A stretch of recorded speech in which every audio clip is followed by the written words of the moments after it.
Gujarat government જોબના YouTube platform પર આપ સૌનું દિલથી હાર્દિક સ્વાગત કરું છું।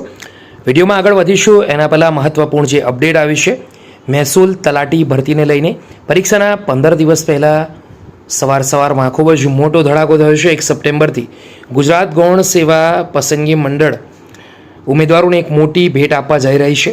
તો તમે પણ જીએસએસબી ભરતીઓને લઈને અપડેટ મેળવવા માંગો છો તો આ વિડીયો ખાસ તમારા માટે છે, ચેક જરૂર કરજો।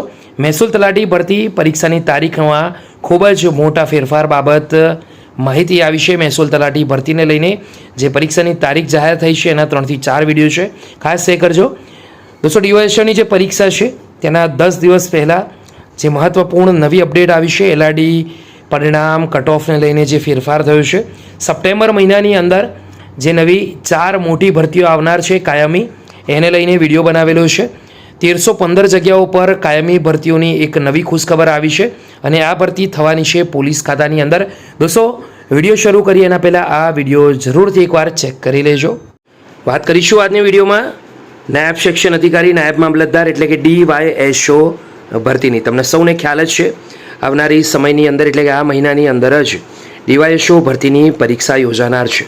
ત્યારે પરીક્ષાના થોડા દિવસ પહેલાં જ મોટા ફેરફાર થયો છે જેની જાણકારી આજની વિડીયોમાં આપીશું।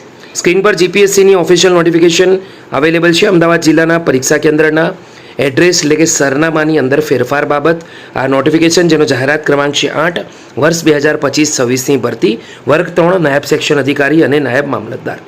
તો રાજ્યના 23 જિલ્લા ખાતે 7 સપ્ટેમ્બરના રોજ આયોગની જાહેરાત ક્રમાંક 8 નાયબ સેક્શન અધિકારી નાયબ મામલતદાર DYSO વર્ગ 3ની પ્રાથમિક કસોટીના સંદર્ભમાં અમદાવાદ જિલ્લાની અંદર દુર્ગા વિદ્યાલયના સરનામાની અંદર નીચે દર્શાવેલ ટેબલના કોલમ 3 મુજબનો ફેરફાર કરવામાં આવ્યો છે। દોસ્તો, તો પરીક્ષા કેન્દ્રનું નામ અને સરનામું છે 195 દુર્ગા વિદ્યાલય। પરીક્ષા કેન્દ્રનું નામ અને નવું સરનામું 195 દુર્ગા વિદ્યાલય। ન્યૂ એડ્રેસ છે શ્રી દુર્ગા વિદ્યાલય, શ્રી RB પટેલ ચોક નિયર રાધા વલ્લભ ટેમ્પલ, જવાહર ચોક, મણિનગર, અમદાવાદ। ફાળવેલ નંબર પણ અહીંયા લખેલો છે 1010090001 થી 1010092440 એટલે લગભગ 250 જેટલા ઉમેદવારોના અહીંયા પરીક્ષા કેન્દ્ર છે। સંબંધિત ઉમેદવારો ડાઉનલોડ કરેલ પ્રશ્નપત્ર સાથે જ આ પરીક્ષા કેન્દ્ર ખાતે ઉપસ્થિત રહેવાનું છે। ઉમેદવારો ખાસ ધ્યાન રાખે 1 સપ્ટેમ્બરના રોજ આવેલા મહત્વપૂર્ણ અપડેટ છે। વિડીયો ગમ્યો હોય તો જરૂરથી લાઇક કરજો।